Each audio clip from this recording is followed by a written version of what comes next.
حمد و ثنا اللہ وحدہ لا شریک کے لیے، درود و سلام سید الانبیاء جناب محمد رسول اللہ صلی اللہ علیہ وسلم کی ذات گرامی پر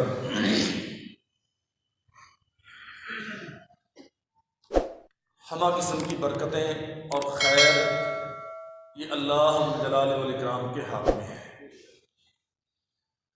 کائنات میں کوئی نہیں ہے کتاب و سنت کا دائی جو انسان ایت کو الحکمہ کوئی نفع دے سکتا ہو یا کسی نقصان سے دوچار کر سکتا ہو، محض خیر نہیں۔ تبارک الذی بیدہ الملک،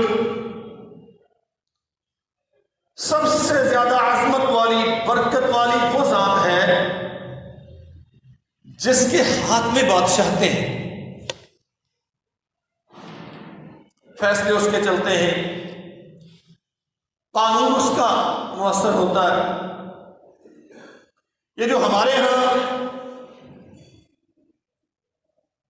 کارخانہ قدرت میں انسان کا عمل و دخل ہے نا، یہ اس قدر کمزور اور بے حقیقت ہے۔ اللہ رب الجلال والاکرام کی طاقت اور قانون کے مقابلے میں سارے انسانوں کا قانون کوئی حیثیت نہیں۔ صرف ایک مثال عرض کرتا ہوں، اللہ رب الجلال والاکرام نے ہر بندے کے لیے موت کا وقت مقرر کیا ہے،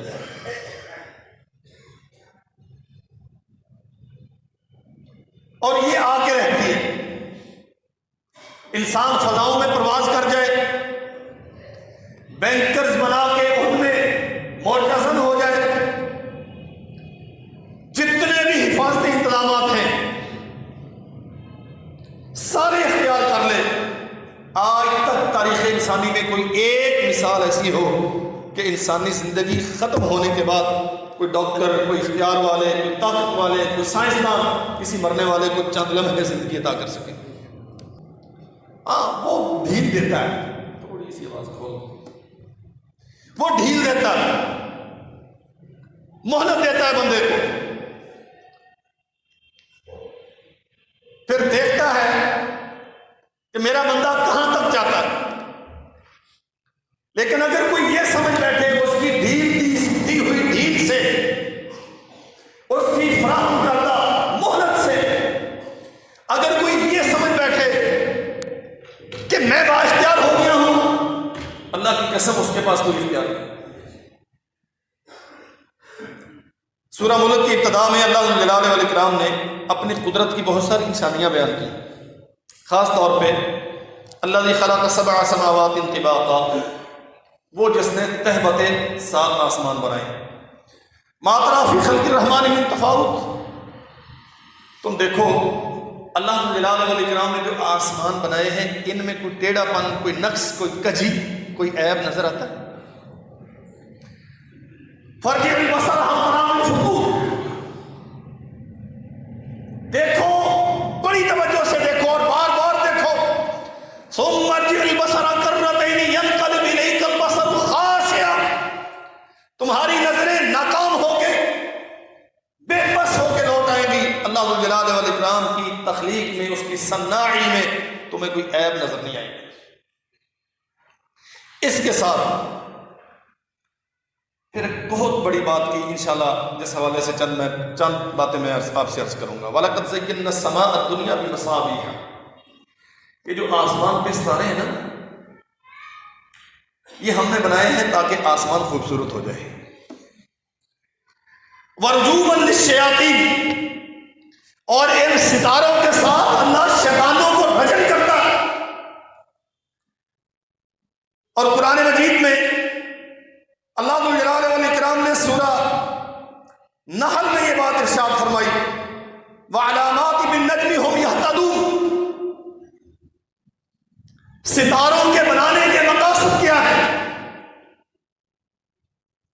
زَيَّنَّا السَّمَاءَ الدُّنْيَا بِمَصَابِيحَ، ہم نے آسمان دنیا کو خوبصورت بنایا ہے۔ رجومًا للشیاطین، اس سے شیطانوں کو رجوع کیا جاتا ہے۔ میں عرض کرتا ہوں کیسے رجوع کیا جاتا ہے۔ اور تیسری چیز وَعَلَامَاتِ بِالنَّجْمِ هُمْ يَهْتَدُونَ، یہ نشانیاں ہیں راستے تلاش کرنے کے لیے، بحر و بر میں، خشکی اور بری میں۔ ان کے ذریعے سے انسان سفر کرتا ہے، رستے تلاش کرتا ہے۔ ہمارے ہاں یہ علم نجوم باقاعدہ ایک صنعت اور آرٹ کا درجہ اختیار کر گیا، اور یہ بات ذہن میں رہے، اب بنیادی طور پہ ہمارا زیر بحث مسئلہ ہے شرک۔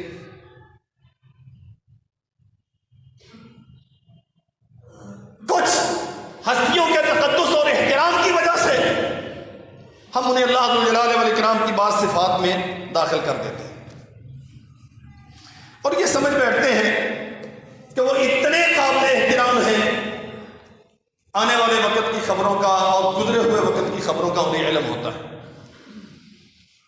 اللہ وحدہ لا شریک نے قرآن مجید میں بہت ساری اس کی مثالیں بیان کی۔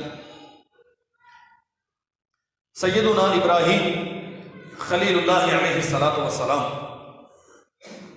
کوئی شک و شبہ نہیں ہے اللہ ذو الجلال والاکرام کے انتہائی برگزیدہ اور ساری انسانیت کے لیے قابل احترام ہستی، اور ہمارے پاس جو دین ہے یہ دین ابراہیم ہی کا تکملہ ہے۔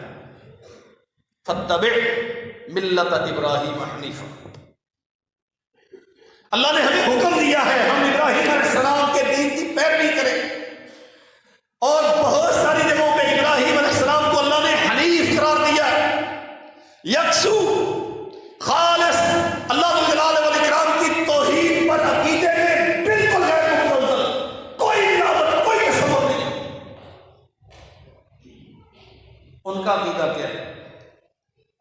مہمان آئے ہیں ان کے پاس، هل اتاک حدیث ضیف ابراہیم المکرمین، کیا آپ کے پاس وہ بات پہنچی ہے جب ابراہیم علیہ السلام کے پاس بڑے قابل احترام مہمان آئے؟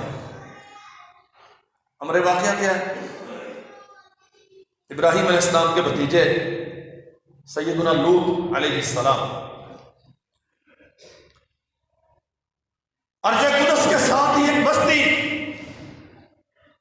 بعض اہل علم نے اس کا نام صدوم ذکر کیا ہے، اس کی طرف انہیں مبعوث کیا گیا جناب لوط کو، اور ان کی قوم کے جو طور طریقے تھے، کچھ حرکتیں بڑی معروف تھیں، ہم سب جانتے ہیں۔ انہیں قوم لوط کو عذاب سے دوچار کرنا تھا، اور جناب ابراہیم علیہ السلام کو لخت جگر کی بشارت دینا تھا۔ بڑے قابل احترام وجیح خوبصورت مہمان آئے، ڈرائنگ روم کھول دیا گیا، بیٹھ گئے، اور جناب ابراہیم علیہ السلام چپکے سے فراغ الی اہلہ، آہستہ سے بس ابھی حاضر ہوگا، گھر چلے گئے، اور کیا فقربہ الیہم، فجاء بعجل سمین، بڑا شاندار پلا ہوا اچھی چربی والا خوبصورت بچھڑا ذبح کیا، پکا کے لا کے مہمانوں کے سامنے رکھتے۔ فقربہ الیہ قال الا تاکلون، بھائی کھاتے کیوں نہیں ہو؟ فاوجس منہم خیفہ، اور خوف زدہ بھی ہو گئے، مہمان ہیں کھا نہیں رہے، ناراض ہیں۔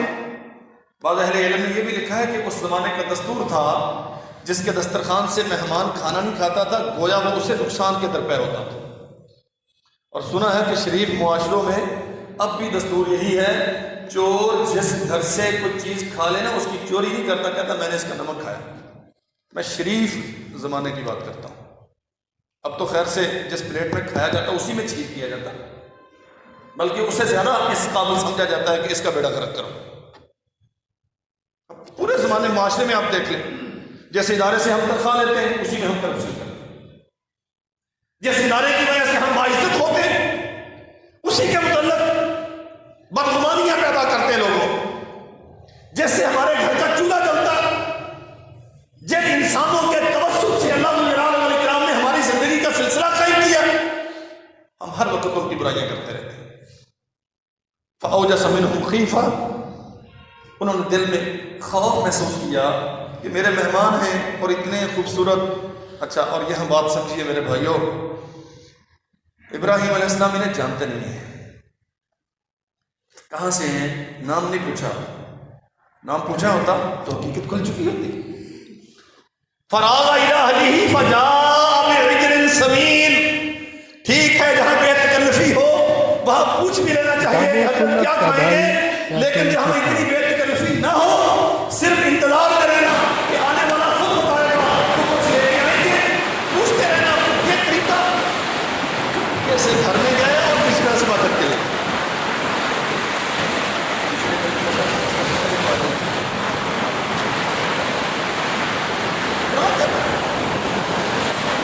اور اللہ نے اسے ہمارے لیے مشعل راہ بنایا۔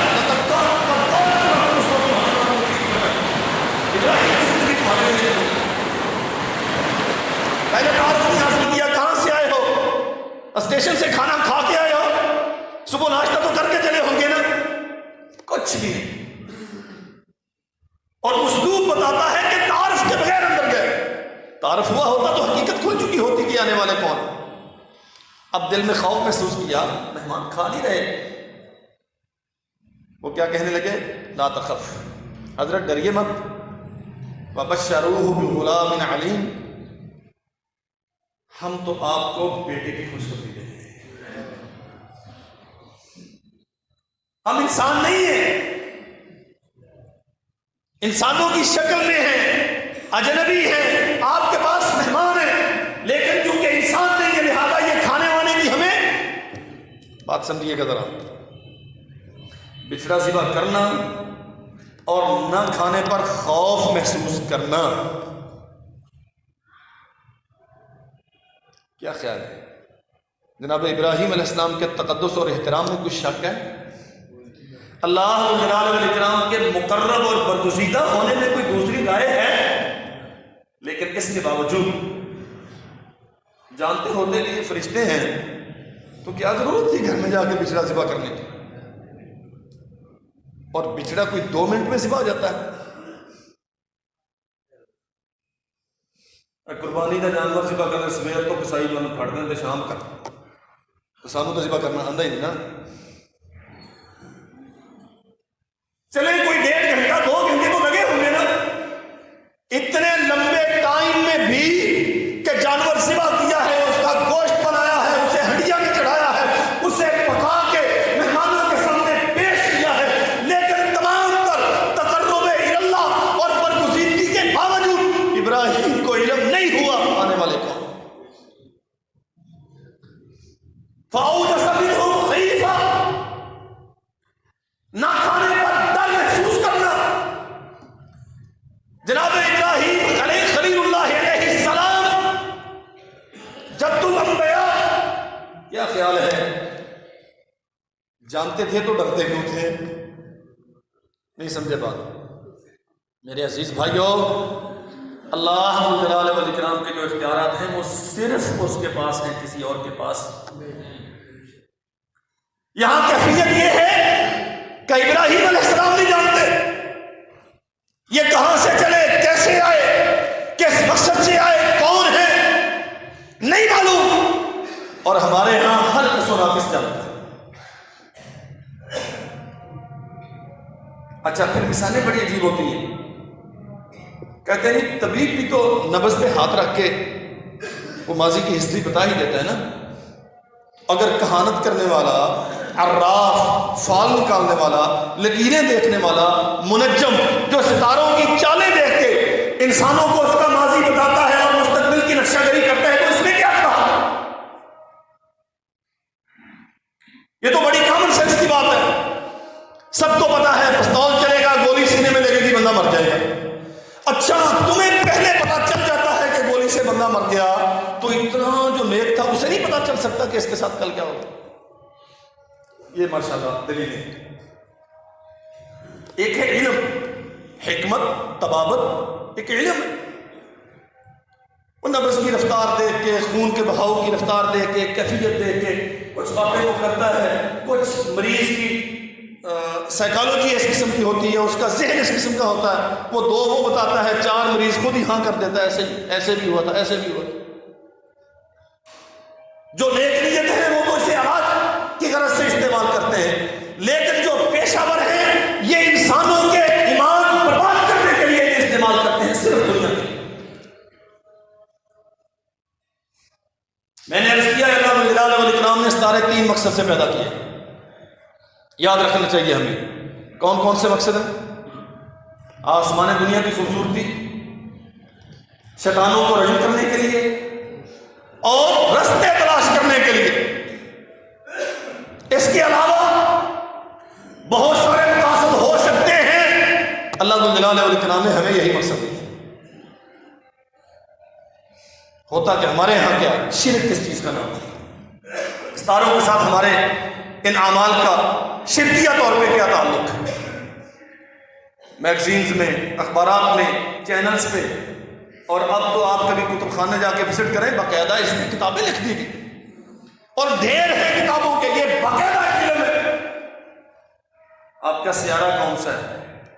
مشتری، زمرد، مریخ، فلاں فلاں، اور پھر اس پہ ذائچے بنائے جاتے ہیں۔ اچھا اس کا سیارہ یہ ہے، اس کا مزاج یوں ہوگا، آپ کا یہ ہفتہ کیسے گزرے گا، ہر سنڈے میگزین میں باقاعدہ اس کا ایک پورا پیج ہوتا ہے۔ پامسٹ، اچھا صرف اتنا نہیں، آپ کے قومی اخبارات، آپ کے بڑے بڑے چینل پامسٹری جاننے والوں کو باقاعدہ اپنے چینلز پہ دعوت دے کے، یہ نئے وزیر صاحب آئے، وزیر اعظم صاحب آئے، ان کے مستقبل کی پیشین گوئیاں، ہر جانے والے سال کی انتہا پہ، آنے والے سال کی ابتدا میں، پورے سال کے متعلق پیشین گوئیاں۔ یہ کیا ہے؟ کس زور میں یہ کرتے ہیں؟ محمد رسول اللہ صلی اللہ علیہ وسلم جو پیشین گوئیاں کرتے تھے، یہ جو نبی پیشین گوئی کرتا ہے وہ کرتا ہے علم وحی کے نتیجے میں۔ اچھا جو کسی کام کا ماہر اور دانا آدمی پیشین گوئی کرتا ہے، وہ کرتا ہے اپنی مہارت کے تجزیے کے نتیجے میں۔ کاشتکار ہے نا، وہ زمین دیکھتا ہے کہ زمین بیج کاشت کے لیے تیار مناسب نہیں ہے، تو وہ چھٹا دینے والے کو کہتا ہے کہ بھائی اسے تھوڑا خشک ہونے دو، ابھی اس میں نمی زیادہ ہے، یہ آپ کا پودا ٹھیک نہیں ہوگا۔ یہ علم غیب نہیں ہے، یہ اس کی مہارت ہے۔ محمد رسول اللہ صلی اللہ علیہ وسلم سے مسلم میں حدیث ہے، مدینہ منورہ میں تشریف لے گئے، انصار مدینہ کو دیکھا، چونکہ مکہ میں کاشتکاری کا اتنا رجحان تھا نہیں، زمینیں تھی نہیں، مدینہ میں زیادہ دیکھا ہے صحابہ کرام انصاری ایک درخت کا بور وغیرہ اتار کے دوسرے پہ ڈال رہے ہیں، بھئی یہ کیا کر رہے ہو؟ حضرت یہ پیمند کر رہی ہے، اس سے پھل زیادہ آتا ہے۔ فرمایا رہنے دو، ایسے ہی پھل بہت آئے گا، لیکن پھل نہیں آیا، کم ہو گیا۔ نبی کریم صلی اللہ علیہ وسلم نے فرمایا جو دین کے مسئلے ہیں، میں چونکہ نبی ہوں، وہ مجھ سے سیکھا کرو، یہ دنیا ہے، یہ تمہاری اپنی مہارتیں ہیں، اپنی ترتیب سے کرو۔ جو بندہ جس فیلڈ کا ماہر ہے، ایک بلڈنگ بنانے والا، اسے کم و بیش اندازہ ہو جاتا ہے کہ یہ دیوار میں نے بنائی ہے، یہ کتنا وزن برداشت کر سکتی ہے، کتنی دیر چلے گی۔ یہ کسی کی قسمت کا حال بتانا مقصد نہیں ہے، ایسے یہ اپنی فیلڈ میں اس کی مہارت ہے، اس کے نتیجے میں تجزیہ کرتا ہے، ٹھیک بھی ہو سکتا ہے، غلط بھی ہو سکتا ہے۔ لیکن یہ علم نجوم والے ہمارے ہاں یہ باقاعدہ ایک علم ہے، اور یاد رکھو یہ ستاروں کی، سیاروں کی چالوں سے قسمتوں کے ہاتھ بتانے، تیرا یہ ہفتہ ایسے ہوگا، تجھے فلاں کے ساتھ شادی کرنی چاہیے، فلاں کاروبار کرنا چاہیے، فلاں نہیں کرنا چاہیے، کیوں؟ تیرے ستارے بتاتے ہیں۔ یاد رکھو میرے بھائیوں، یہ شرک۔ محمد رسول اللہ صلی اللہ علیہ وسلم نے فرمایا، صحیح بخاری میں حدیث، مقام حدیبیہ پہ موجود، رات کو بارش ہوئی، خالد بن فیاض رضی اللہ عنہ بیان کرتے ہیں اللہ کے نبی نے فجر کی نماز پڑھائی اور نماز کے بعد فرمایا کہ آج کچھ لوگ کافر ہو گئے، کچھ مومن ہو گئے۔ حضور کافر کون ہوئے اور مومن کون ہوئے؟ فرمایا لوگوں سنو، آج ہوئی ہے بارش، جس نے یہ سمجھا کہ بارش فلاں ستارے کی وجہ سے ہوئی ہے، وہ ستاروں پر تو اس کا ایمان ٹھیک ہے، لیکن اللہ پر اس کا ایمان ختم ہو گیا، میری شریعت کے ساتھ اس کا کوئی تعلق نہیں۔ بات سمجھیے، یہ مظاہر فطرت ہے۔ اب 2 4 10 15 کے نام سائنسدانوں نے دریافت کر لیے، یہ مشترک ہے، وہ مریخ ہے، وہ فلاں ہے، وہ فلاں ہے، وہ فلاں ہے۔ اس کی آگے کیا کچھ ہے کون جانتا ہے؟ اور اس کائنات کے نظام میں ان کا کردار کیا ہے، اس کی کسے خبر ہے؟ ہماری زندگیوں سے، ہمارے نفع و نقصان سے ان کا کوئی تعلق؟ یاد رکھنا چاہیے یہ بات، ہمارے نفع و نقصان سے ان ستاروں سیاروں کا کوئی تعلق؟ ہاں، ہم ان سے فائدہ اٹھاتے ہیں، لیکن وہ فائدہ سیارے کی طرف سے نہیں ہوتا، وہ اللہ کی طرف سے ہوتا۔ شرک کہاں پیدا ہوتا ہے؟ جب بندہ یہ سمجھتا ہے فلاں ستارے کی وجہ سے بارش ہوئی۔ محمد رسول اللہ صلی اللہ علیہ وسلم نے فرمایا، جس نے یہ کہا وہ کافر ہو گیا، اور جس نے یہ کہا مطرنا بفضل اللہ وبرحمتہ، بارش کی ہے اللہ نے اپنے فضل سے، اپنی رحمت سے، اس نے سیارے کا، نجوم کا، ستارے کا کوئی عمل دخل نہیں ہے۔ وہ تو مومن ہے، لیکن جو اسے ستاروں سیاروں کی طرف منسوب کرتا ہے وہ کافر ہے۔ اور آپ دیکھ لیں، یہ جتنا کاروبار ہے پامسٹری کا، وہ سارا بیس کرتا ہے ستارہ شناسی پہ، علم نجوم۔ ہاں، آپ اسے دنیا کے لیے آسانیاں فراہم کرنے کے لیے رستے تلاش کرنے ہیں، کوئی جہاد کا مرحلہ درپیش ہے، کائنات کی تسخیر کا عزم ہے، اللہ کے دین کے غلبے کا معرکہ ہے، ہاں انسانوں کے لیے کوئی اجازت چاہیے آپ کو، یا آپ کرنے کی صلاحیت رکھتے ہیں جو منسلک ہیں ان سیاروں سے، ستاروں سے، وہ تو ٹھیک ہے، لیکن لوگوں کی قسمتوں کا حال اور پھر اس کے متعلق انہیں فیصلے دینا کہ یوں کرنا ہے اور یوں کرنا ہے، اور ان کے یہ ذہن بنانا کہ تیرے نفع نقصان کا مالک تیرا رب نہیں، یہ سیارہ ہے، یہ پتھر ہے، یہ اچھا، یہ بھی ضمن بات ایک ذہن میں آ گئی، لیکن بڑی اہم۔ ستارہ شناس جو ہوتے ہیں نا، یہ پھر بندوں کے لیے، انسانوں کے لیے ان کے ناموں کے ذائقے، علم اعداد، حروف ابجد کے ساتھ، اور پھر ان کے لیے پتھر تجویز کرتے ہیں کہ یہ پتھر پہنو، اس سے یہ فائدہ ہوگا۔ بہت سارے دوست انگوٹھی پہنتے ہیں، محمد رسول اللہ صلی اللہ علیہ وسلم سے چاندی کی انگوٹھی پہننا ثابت ہے، اور صرف انگوٹھی نہیں، اس میں نگینہ پہننا بھی ثابت ہے۔ صحیح مسلم میں ہے، اللہ کے نبی صلی اللہ علیہ وسلم نے انگوٹھی پہنی، وکان فصلہ حبشیا، سیاہ رنگ کا، یہ حبشہ سے آیا ہوا نگینہ تھا، لیکن یاد رکھو میرے بھائیوں، یہ عقیق ہے، یہ یاقوت ہے، یہ دینم ہے، یہ فلاں ہے، یہ پہننے سے یہ ہوتا ہے، یہ پہننے سے وہ ہوتا ہے۔ نہ آسمان کا ستارہ تیرے لیے نفع و نقصان کا سبب ہے، نہ تیری انگلی میں پہننے والا پتھر تیرے لیے نفع و نقصان کا سبب۔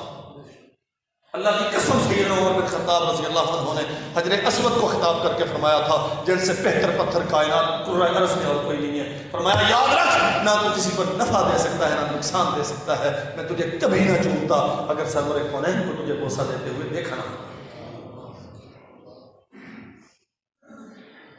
یہ چیزیں زیب و زینت کا باعث ہو سکتی ہیں،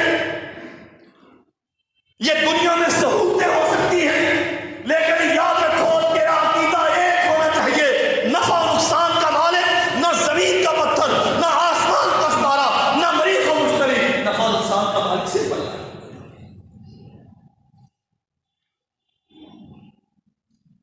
تھوڑا سا آگے بڑھے، ہمارے ہاں ایک بڑا مسئلہ ہے، عراف کے پاس کہانت کرنے والے، مستقبل کی نقشہ گری کرنے والے، ان کے پاس دوست جاتے ہیں، اللہ اکبر، اور مستقبل کا حال پوچھ کے آتے ہیں۔ محمد رسول اللہ صلی اللہ علیہ وسلم نے فرمایا، سیدہ حفصہ رضی اللہ عنہا اس حدیث کی راویہ ہیں، من اتی عرافا فسألہ عن شیء لم تقبل لہ صلاۃ 40 لیلہ، جو بندہ کسی کہانت کرنے والے کے پاس آ گیا اور اس سے اس نے کسی مسئلے میں پوچھ لیا، ماننا نہ ماننا یہ بات کا مسئلہ، محض سوال کر لیا، اور جی بابا جی آپ ذرا یہ ہاتھ دے کے بتائیں بیٹی کا رشتہ کیسا ہوگا؟ فرمایا لم تقبل لہ صلاۃ 40 لیلہ، 40 راتوں تک اس کی نماز اللہ کے ہاں برباد قرار دے دی گئی، اور جس کی 40 راتوں کی نماز برباد ہو گئی اس کا انجام کیا ہوگا؟ اگر یہ 40 دن گزرنے سے پہلے وہ مر گیا اس کا انجام کیا ہوگا؟ اور میرے بھائیوں، صرف اتنا جو آپ کو مستقبل کا بتا رہا ہے، میں لاجیکلی ایک بات کرتا ہوں، جو آپ کو مستقبل کے متعلق بتا رہا ہے اس بیچارے کو خود اپنے حال کا علم نہیں ہے، وہ اس جگہ پہ بیٹھا ہوا ہے جہاں ساری سواریاں اتر کے پیشاب کرتی ہیں۔ اب پورے پاکستان میں گھوم کے دیکھیں، اکثر عراف کہانت کرنے والے، یہ طوطوں والے پروفیسر، یہ انتہائی بدبودار جگہ پہ بیٹھے ہوئے ہوتے ہیں،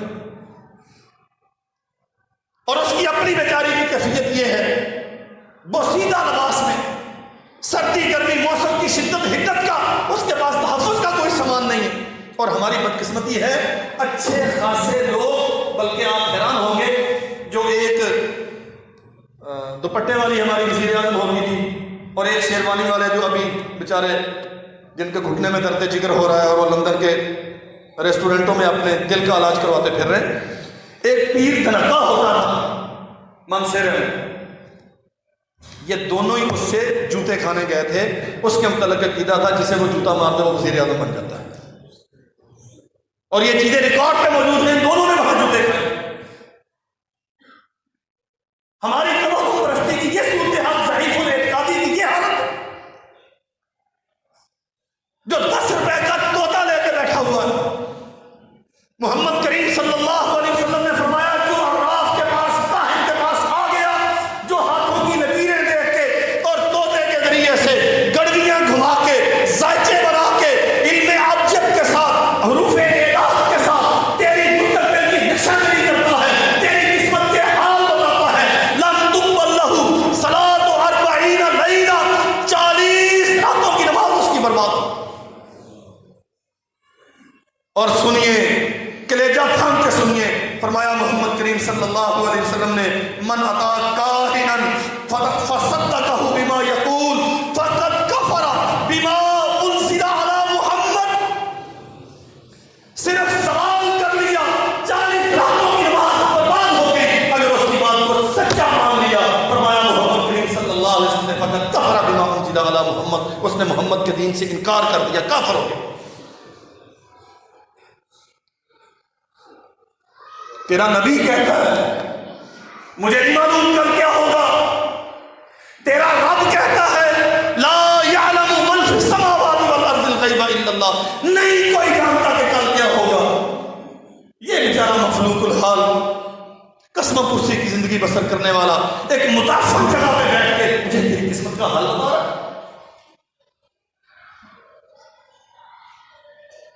آپ کہیں گے اس میں کفر والی کون سی بات ہے؟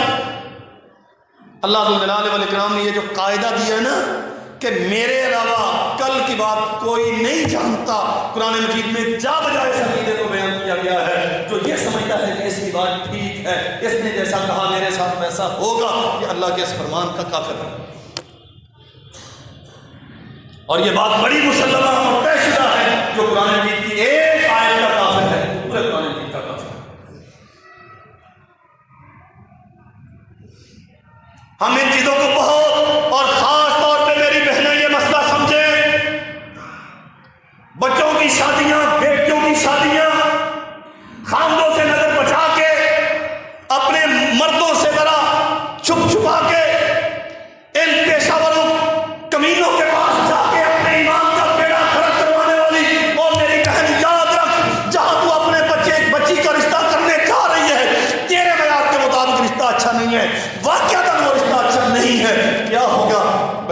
مستقبل برباد ہو جائے گا نا، لیکن تیرا مستقبل کیا صرف دنیا ہے، تیرا اصل مستقبل تو مرنے کے بعد جنت کی صورت میں ہے۔ تو آج اس کی چند سالہ زندگی کی عشائشوں کے لیے اپنی جنت کا سودا کر رہی ہے، تو محمد علیہ السلام کے دین سے کفر کرنے جا رہی ہے۔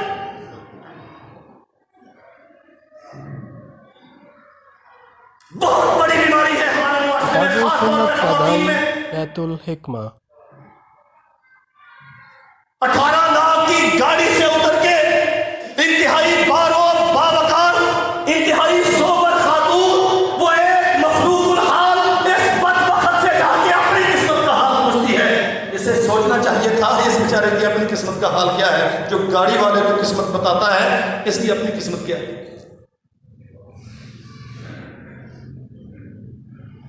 جو اس کے پاس گیا اور اس کی بات کا اس نے سچ مان لیا، فقط کفر بما انزل علی محمد، اس نے محمد رسول اللہ صلی اللہ علیہ وسلم کے دین کا انکار کر دیا، کفر کر دیا اس نے۔ اللہ اکبر۔ ایک اور بڑا مسئلہ، فال، نیک فال اور بد فال۔ اچھا ہوتا کیا ہے، گھر سے نکلے بلی رستہ کاٹ گئی ہے اور اب نہیں جانا،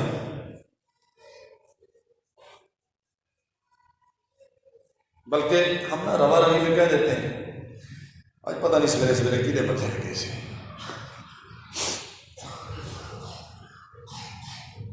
دکاندار ماشاءاللہ آپ سارے تاجر ہیں، دکانداروں کے ہاں کلیہ یہ ہے کہ سب سے پہلا گاہک جو ہے نا، اس کی چمڑی اچھی طرح ادھیڑنی چاہیے۔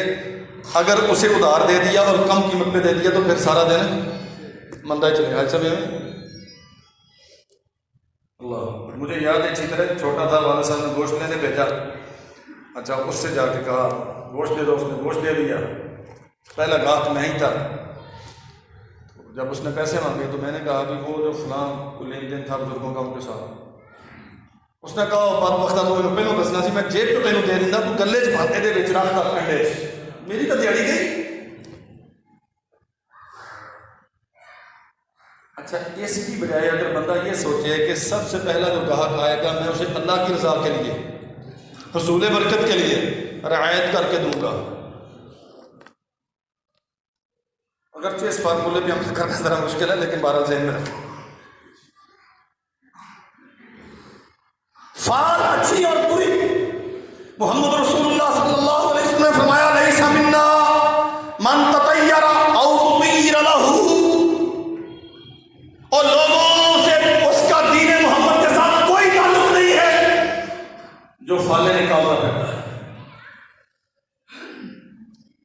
فون آتے ہیں، میں بھی چونکہ مولوی ہوں ٹوٹا پھوٹا، مجھے بھی آتے ہیں، حضرت بچی کا رشتہ کرنا ہے، حضرت صاحب لا کے دسے، اور باقاعدہ آپ کے اخبارات میں چینلز پہ وہ بیٹھتے ہیں، باقاعدہ وہ بتاتے ہیں نام بتاؤ، ماں کا نام بتاؤ، کوائف پوچھتے ہیں، پھر ان کی طے شدہ ایک فیس ہوتی ہے، اس کے بعد پھر بتاتے ہیں کہ یہ انجام ہوگا آپ کی بچی کے رشتے کا۔ اللہ اکبر۔ محمد کریم صلی اللہ علیہ وسلم نے کیا فرمایا؟ لیس منا، وہ ہمارا نہیں۔ لاکھ کہتے رہے ہم نے میلاد کے جلوس نکالے تھے، ہم نے چارپائیاں الٹی کی تھی، ہم نے گھر میں سیاہ جھنڈے لگائے تھے، کہتے رہے جو کہتے، تیرا نبی کہتا ہے لیس منا، ہمارا نہیں ہے۔ حضور کون؟ فرمایا من تطیر او تطیر لہ او تطہر، جس نے فال لی، خود لی، کسی سے کہہ کے پتہ کروایا، کہانت کی، کہانت والے کے پاس گیا، جادو کیا، جادو کروایا، لیس منا، اس کا محمد رسول اللہ کے ساتھ کوئی تعلق نہیں۔ اللہ اکبر۔ کہتے ہیں کہ وہ منڈیر پہ کوا بولے نا تو مہمان آتا ہے، آپ کہیں گے یار یہ تو سرسری سی باتیں ہیں، اس میں بھی شرک ہے۔ جی، یہ محمد رسول اللہ صلی اللہ علیہ وسلم، الا انما طائرهم عند اللہ، یہ جو پرندے بولتے ہیں نا، رات کو الو بولے تو کہتے ہیں رزق ہو گئی، دن میں کوا بولے تو کہتے ہیں مہمان آ رہا ہے، روٹی کھاتے ہوئے نوالا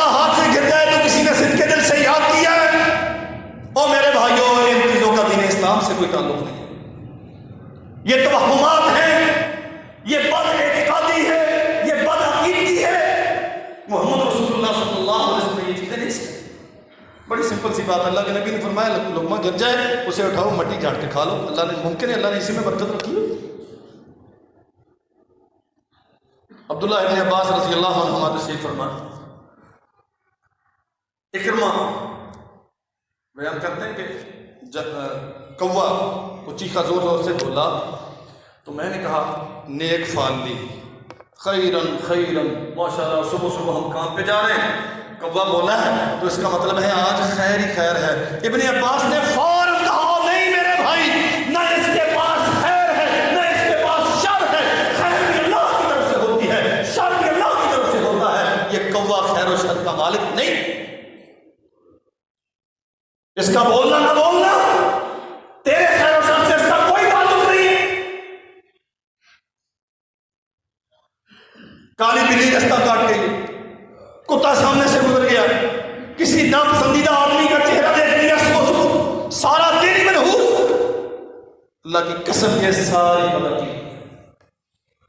اور یہ نحوست کا مسئلہ بھی سمجھ لو اچھی طرح. اللہ ذو الجلال والاکرام نے اللہ اکبر فرمایا 3 چیزیں ہیں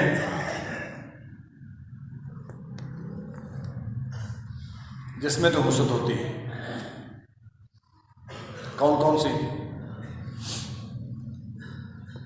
جیسے بندہ ناراض ہو ایک تو وہ، ہاں یہ ذرا حوصلے سے سنیے گا. آپ کے لیے اگر نحوست کسی چیز میں ہو سکتی، صحیح بخاری میں ان کان فی شیء، اگر یہ ہو سکتی ہوتی تو 3 چیزوں میں ہوتی، بیوی میں، گھر میں اور سواری میں. اس کے علاوہ کسی چیز میں نحوست ہے. ان کاراڑیاں نہ جا کے کوٹن لگ جائے مولوی صاحب نے کہا بیویاں نحوست ہوئی، وہ بچاریاں اگے میرے نال گسے رہندیاں بھی بندیاں نے متعلق ہی مسئلے کرنا، سانوں تک یہ دسیا کچھ نہیں. اگر نحوست ہوتی تو 3 چیزوں میں ہوتی. کس میں؟ گھر میں، بیوی میں، سواری میں. کیسے؟ علماء نے اس میں بڑی بحثیں کی ہیں. جو بیوی اچھی نہیں ہے دین کے اعتبار سے خامد کے لیے فائدہ مند نہیں ہے، تقویت کا باعث نہیں ہے، اللہ کی بندی اللہ کی بندگی کرنے سے کتراتی ہے، اس کے بستر کی اس کی دولت کی حفاظت نہیں کرتی، اس کی عزت کے تحفظ نہیں کرتی، اس کے بچوں کی اسلامی بنیادوں پہ تربیت نہیں کرتی، اور نتیجتاً کلیش رہتا ہے، بدمزگی رہتی ہے. یہ حاجی صاحب نیک آدمی ہیں، مسجد میں آتے ہیں اور بیوی امور دینیہ میں اس کی معاملت نہیں کرتی، اس کا گھر میں جانے کو دل نہیں کرتا. پھر یہ نحوست ہے. بات سمجھیے ذرا. بیوی کی نحوست کیا ہے؟ دینی معاملات میں بیوی خامد کی اطاعت نہیں کرتی، معروفات میں، اچھائیوں میں، نیکیوں میں، وہ دین سے متعلق ہو یا دنیا سے متعلق ہو، وہ خامد کی معامل نہیں ہے. ایک دوسرے کا احترام نہیں ہے، عزت و شرف کا کوئی لحاظ نہیں ہے. اس بیوی میں نحوست ہے. اور اگر گھر میں بیوی ایسی ہے تو پھر گھر میں کے منحوس ہونے میں کیا شک ہے؟ محمد رسول اللہ صلی اللہ علیہ وسلم نے فرمایا فرض نمازیں مسجد میں پڑھا کرو اور نوافل گھر میں پڑھنے مسجد سے افضل ہے. کیوں؟ اس سے برکت اترتی. بچے عادی ہوتے ہیں باپ کو دیکھ کے نماز پڑھنے کے، بچیاں جو مسجد میں نہیں آتی، بچے جو چھوٹے مسجد میں نہیں آتے، وہ دیکھیں گے آپ کو، سیکھیں گے یہ ساری چیزیں. آپ پڑھیں گے تو جو آپ کی بیوی، آپ کی جوان بیٹی، آپ کی بہن، آپ کی ماں جس کی نیت نہیں بھی تھی اسے ترغیب ہوگی اور اسے احساس ہوگا اس کا دین، اس کی غیرت، ایمان کی غیرت اسے جوش دلائے گی، وہ بھی حیا کرے گی اور پڑھے گی. یہ سارے کام برکت کے لیے ہیں. جس گھر میں قرآن مجید کی تلاوت نہیں ہوتی، جس میں نوافل کا، نمازوں کا اہتمام نہیں ہوتا، جس گھر کے بسنے والے ایک دوسرے کے احساسات کا خیال نہیں رکھتے، ایک دوسرے کی عزت اور وقار کا پاس نہیں رکھتے، ہر بات پہ بات ایک دوسرے سے ناراض ہوتے رہتے ہیں، یہ گھر ہے جو منحوس ہے، جس میں پھر جانے کو دل نہیں کرتا، جیسے ہر وقت لڑائی کی آوازیں آتی. اور سواری منحوس کون سی ہے؟ اہل علم نے یہی لکھا ہے وہ سواری جو فخر و مباحات کے لیے پالی گئی ہے، جیسے اللہ کے دین کے غلبے کا کام، جہاد کا کام، تبلیغ کا کام نہیں دیا گیا، وہ سواری منحوس ہے۔ گڈیاں والے جنہیں ساتھی نے انہوں نے سوچنا چاہیے کتاب و سنت کا دائی اپنی گڈیاں کدے دین واسطے استعمال ہوئی کدے سال چیک بری جو سواری اللہ کے دین کے لیے استعمال نہیں ہوتی وہ سواری منحوس ہے۔ اس کے علاوہ اور کسی چیز میں منحوس ہے، نہ کالی مٹی میں، نہ چٹے توبے میں، نہ اس میں، نہ اس میں، نہ اس کے بولنے میں، نہ اس کے بولنے میں۔ اللہ جلال والاکرام پہ توکل کریں۔ اور ہوتا پتہ کیا، یہ جو بدفعالی اور بدشگونی ہے نا، یہ سب سے پہلے انسان کا نقصان کرتی ہے توکل علی اللہ کا۔ بندے کا اللہ پر توکل ختم ہو جاتا ہے۔ وہ جو بھروسہ تھا نا، بسم اللہ توکلت علی اللہ لا حول ولا قوت الا باللہ، گھر سے آپ نے قدم باہر نکالا، بچوں کو آپ نے الوداع کہا، ماں سے آپ نے اجازت لی، بیوی سے آپ اس کے حساب سے اسے آپ مطمئن کر کے آپ نکل رہے اور زبان سے اعلان کرتے ہیں میں اللہ کے توکل پہ گھر سے نکل رہا ہوں۔ بچانے والا بھی وہی ہے، اور بگڑ جائے اگر معاملہ تو سنوارنے والا بھی وہی ہے، گناہ سے بچنے کی توفیق وہ دیتا ہے، نیکی کرنے کی طاقت اور توفیق وہ دیتا ہے۔ بسم اللہ توکلت علی اللہ، یہ پڑھ کے جب نکلیں گے اور سامنے سے کوئی کالی بلی گزر جائے اور پھر واپس پلٹیں گے، یہ نہیں کرنا، اس کا معنی یہ ہے کہ تجھے اپنے رب پہ توکل۔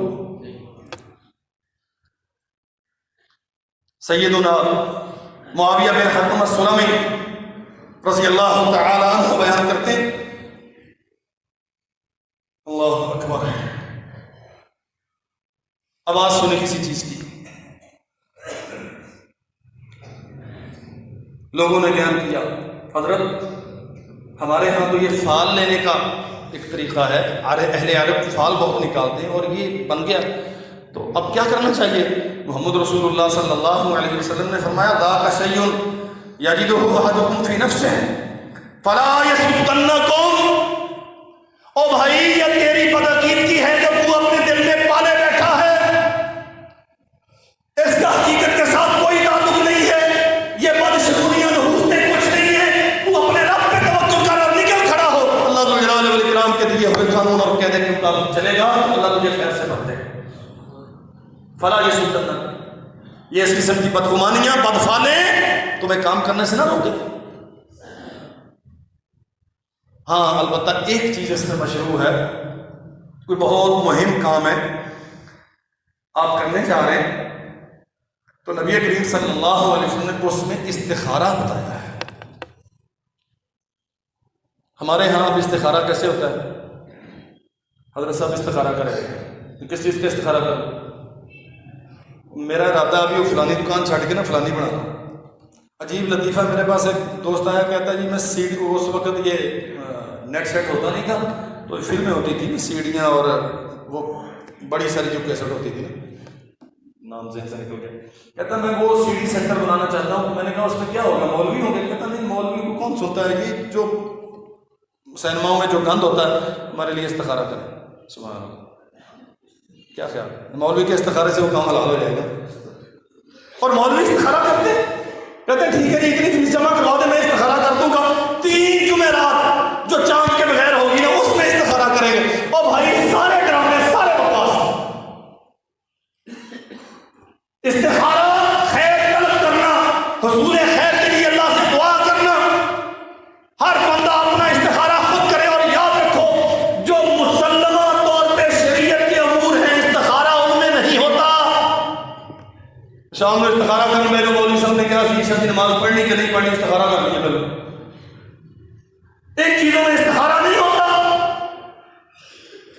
استخارہ ہوتا ہے پورے دنیا میں، کاروبار کہاں ٹھیک رہے گا، سفر کرنا ہے جاؤں کہ نہ جاؤں، بندے کا ذہن تذبذب کا شکار ہے، پھر اللہ جلال والاکرام سے آپ خیر طلب کریں، اللہ آپ کو کسی ایک پہلو پر یکسو کر دے گا، بس اتنی سی بات، اور خود کریں، یہی طریقہ ہے۔ باقی یہ جو ملا اور پیشہ ور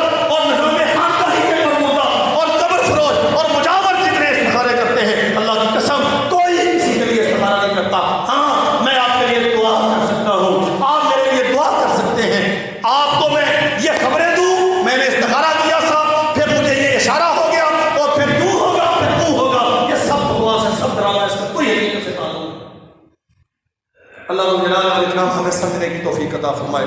یہ بہت ساری وہ باتیں ہیں جو ہمارے معاشرے میں گردن تک ہم پھنسے ہوئے ہیں اس دلدل میں، لیکن حقیقت ان کا دین سے تعلق نہیں ہے، بلکہ بہت ساری کبھی ترین صورتیں ہیں اس کی، اور یہ انسان کو عقیدے سے خارج کر کے شرک میں مبتلا کر دیتی ہیں۔ اللہ رب الجلال والاکرام ہمیں ہمیشہ صحیح عقیدے پہ کاربند رہنے کی توفیق عطا فرمائے۔ وآخر دعوانا الحمدللہ۔